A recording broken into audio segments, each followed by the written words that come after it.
What's going on, y'all? This is Kashus Kulpepper, and you listen to Music Row. Welcome to Music Row, a backstage pass to your favorite country artists. Here's your host, Leake. Hey, welcome back to the program, everyone. Thank you for all the likes, all the love, all the comments. And if you haven't already bookmarked us on one of your favorite platforms to listen to this program, please do so. And the numbers, they just keep on growing, getting lots of great reviews. And it's all because of you guys and the listening that you're giving us. So thanks. Today, we got a special program. It's Countdown to LASSO. So LASSO is quickly becoming one of the biggest country music festivals in North America. And it's only in its fourth year. It's downtown Montreal, which is one of the sexiest cities you ever want to visit in your life. And it has an incredible lineup this year. We'll speak to Patrick Guay, one of the programming people for the festival from Evenko.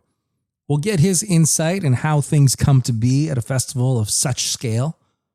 And we'll also hear from some of the artists that are playing the festival this year, like Cameron Whitcomb, Wyatt Flores, Tucker Wetmore. But first, we start off with Kashus Kulpepper, who is on the bill for LASSO this year, going down, by the way, August 15 and 16, with the unofficial kind of date. It's the kickoff party being on the 14th. And if you need passes for it, let me know. I know a guy. I want to start off, though, with Kashus Kulpepper. He's on the bill.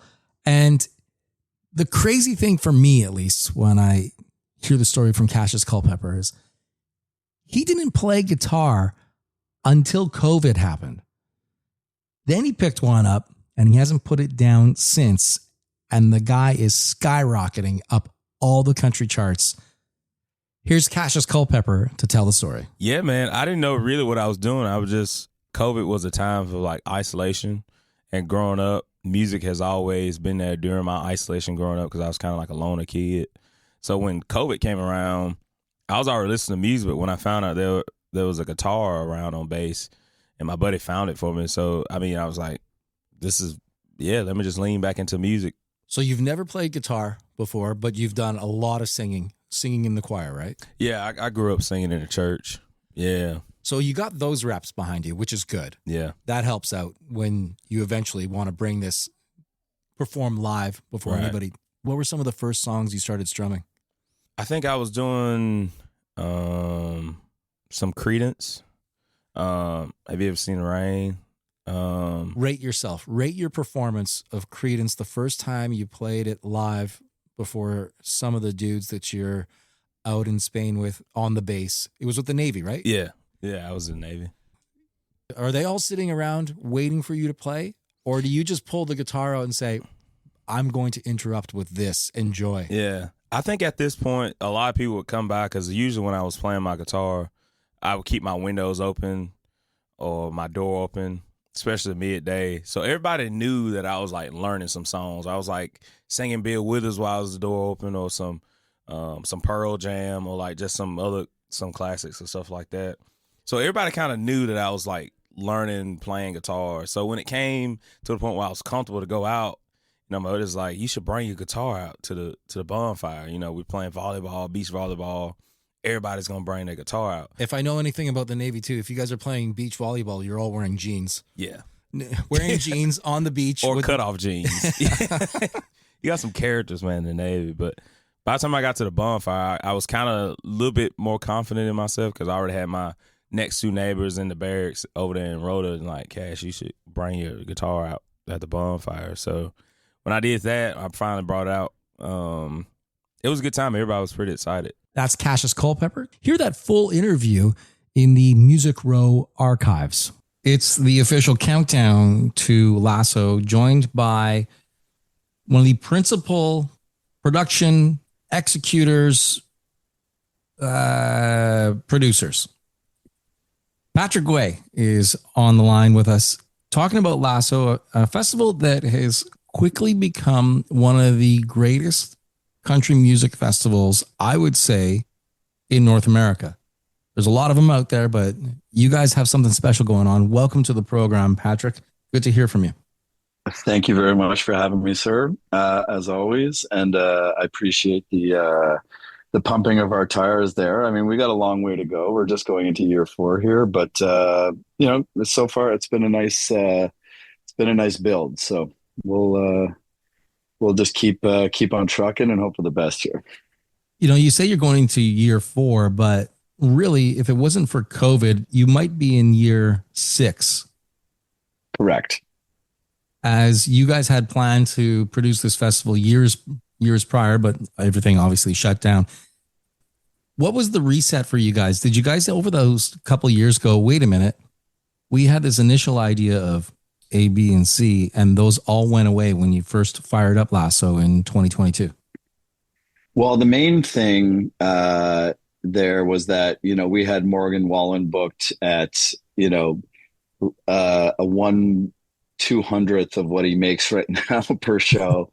And he was supposed to play, I think, 4th to close in 2020. So, when we rebooted and finally got it off the ground in 22, he had become, obviously unaffordable to us at that time. So that was one of the big things. We had Luke Bryan was supposed to headline year 1, and then he just stayed consistently throughout. Like, he wanted to really do it. We had Brad Paisley, who was supposed to be our second headliner year 1, but then logistics didn't make sense for it to come back. So, there's always moving parts, and there's always going to be stuff that isn't going to be the same. But, I thought we got off the ground pretty nicely. And then year 2, we had Stapleton, which was, our biggest day yet. So that was nice just to be able to get like those people that maybe had never been to the grounds before, just to kind of come check it out. Unfortunately, it rained the entire day, but that's another story. But yeah, it feels like it's a nice build. This year we're up 45% from last year. Wow, that's and it looks like jump. Yeah. I think that and the most encouraging part of that is that over half of those are weekend passes. So we're jumping from the 30s to over 50%. So people are buying into the concept of, I'm just going to go the whole weekend and I'm going to discover some great music that maybe I wouldn't have known before. So that's kind of the point. So more from Patrick Guay in just a bit. Want to play a quick clip from an artist by the name of Wyatt Flores, who will also be at LASSO this weekend. Here he is talking about his pals who aren't afraid to judge the songs that Wyatt writes. I got 2 friends that don't necessarily listen to a whole lot of country. They are country as hell, but they'd rather listen to rap, and I'd always take my songs to them. And they're the 2 biggest bullies that I've ever had, and they're my best friends. But they were always so hard on me when it came to music and playing guitar, and so I'll never forget coming home after I'd wrote "Please Don't Go," and I sat them both down at the kitchen table, and I said, "I want you to hear this, and I want you to tell me what you think." And both of them sat there with tears in their eyes, and then that was like the moment I knew that "Please Don't Go" had a fighting chance. But if I ever bring them another song, they'll shoot me straight. Those are my people that don't care about what I'm doing out here or how successful I am. They will just absolutely go, "No, that's a shitty song. You should never let it see the light of day." Or they'll be like, "That one's actually not bad." And then there's other times where they're like, "This shit slaps." And then I'm like, "Okay, we're good." We should mention that LASSO in Montreal, 2-day festival, August 15 and 16. I think you have 3, maybe 4 headliners on your bill this year. Bailey Zimmerman, Jelly Roll, those are your 2 main headliners. But then you've also got Riley Green, who is a headliner on his own. Like, that is some great booking on your part. Yeah, I mean, sometimes you got to be, like really kind of send the offers early and kind of hope for the best, and hope things kind of blow up. And we've had a lot of interesting things happen this year. This was the 4th year that we tried to get Sheryl Crow, and then she finally agreed to do it, which was, I mean, obviously that one speaks for itself. But then, Shabuzi was interesting because he wouldn't play just LASSO. He wanted to play Osheaga as well.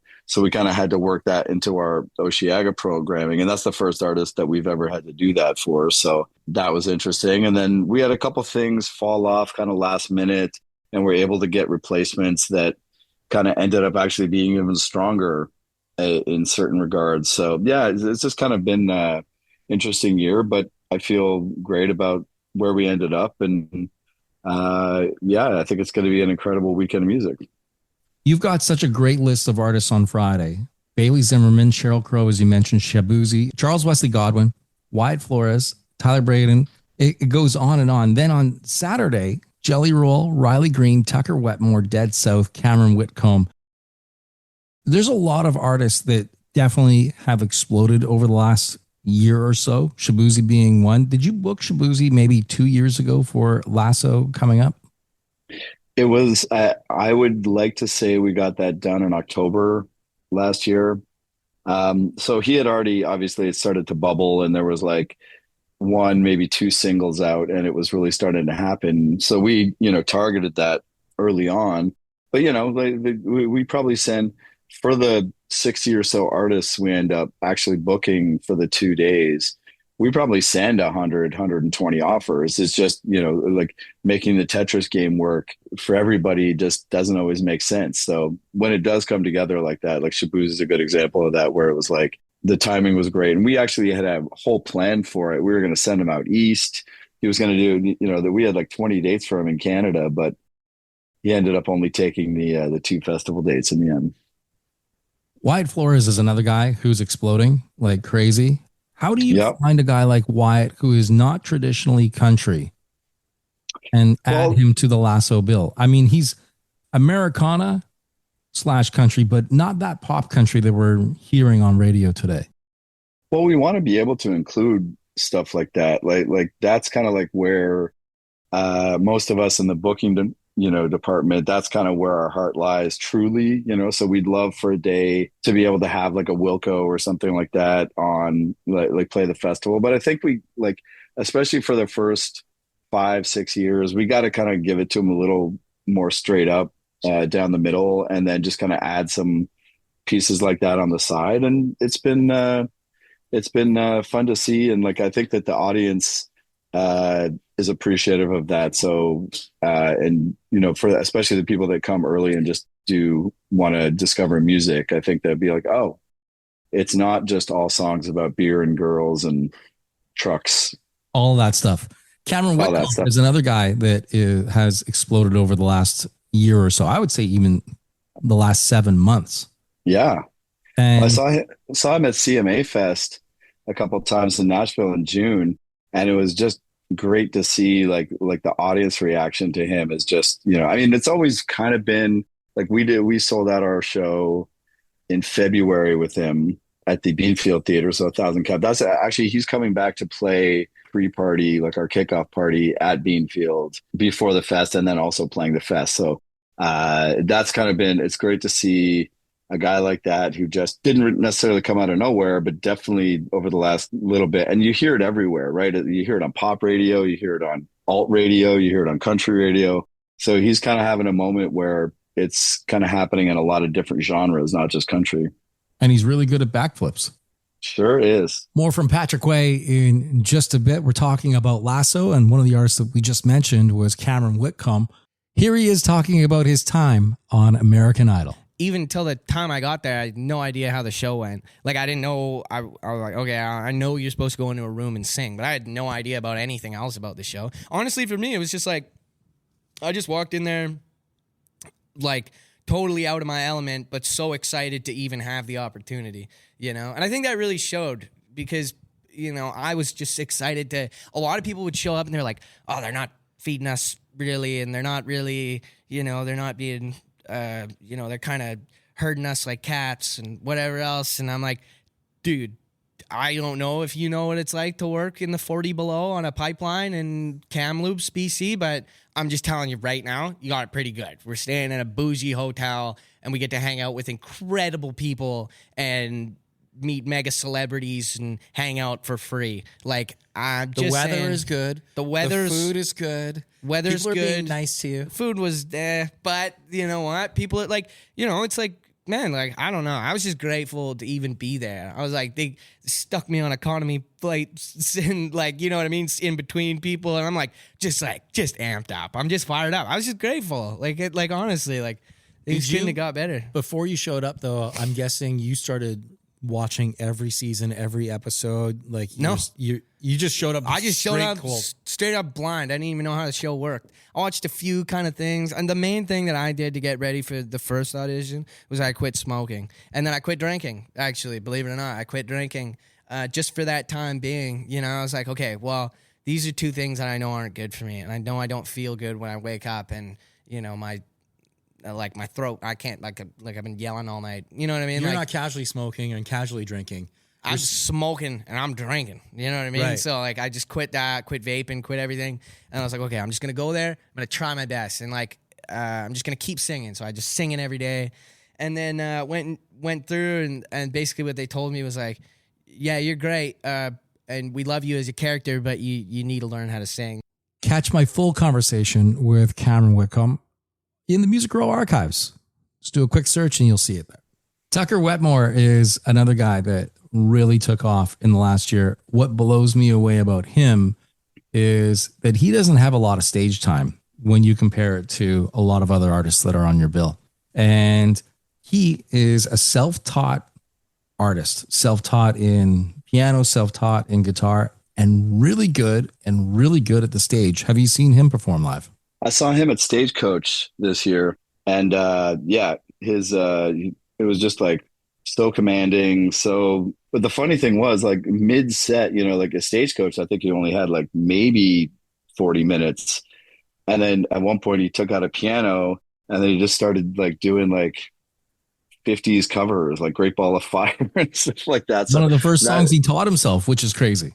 Right. Yeah. So no, but I mean, like, he's just got that kind of aura and presence to him that, you know, it's tough to kind of look away. So yeah, no, I mean, I think that if our audience isn't familiar with him yet, I think that once they see him, they're just going to be captivated. He's going to make a lot of new fans that day. That's for sure. Here's Tucker talking about a time that he got heckled at church. Service is over. I walk up on stage and I start just playing the baby grand that they had at the church. And in the back of the room, some lady goes, "That ain't God's music," because I was playing like Jerry Lee Lewis. Oh, and wow. like boogie woogie type stuff. And I was young. And my grandma snaps her head around, pipes up, and she goes, "All music is God's music." And I was like, that's my grandma.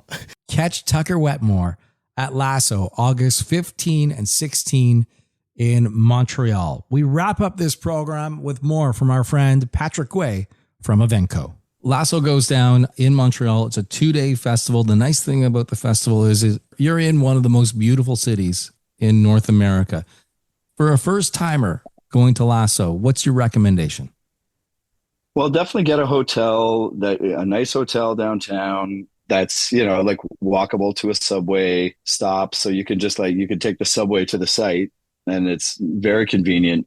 Get a nice hotel, go for breakfast Saturday, Sunday morning, like enjoy your day.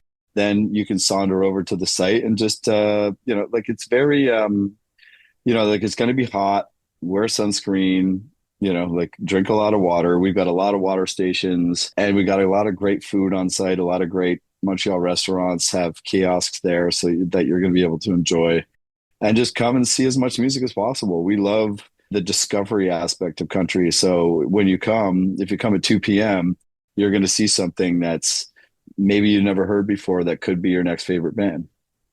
And a band that you might see at 2 p.m. could be one of the biggest bands in only 2 years from now.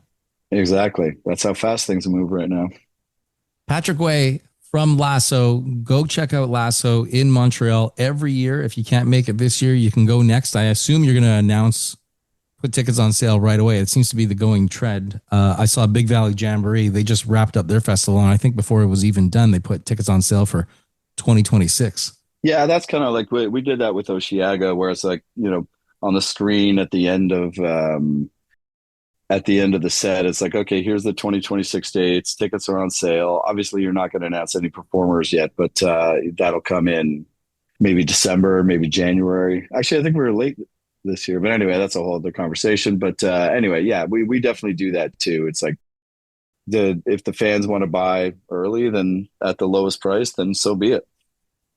Because you've already established it goes beyond just a music festival. It's an entire culture, a Montreal cowboy culture that is, well, it's really endearing. Well, it's the only genre of music that the arrow's been pointed straight up for the last year solid. And we're talking everything, hip hop, pop, whatever. It's like, it just like, it's been like the market share has been growing for country so fast in Quebec that, and because we don't have any radio or any of the traditional mediums here, it's like, we're like, in a way, we're kind of helping ride the wave in real time. So it's really fun to see. And every day, like even at Osheaga this year, there was a ton of people that 2 years ago would have never asked me for tickets or asked me what I should see at LASSO, and now are kind of making the crossover. So it's fun to see.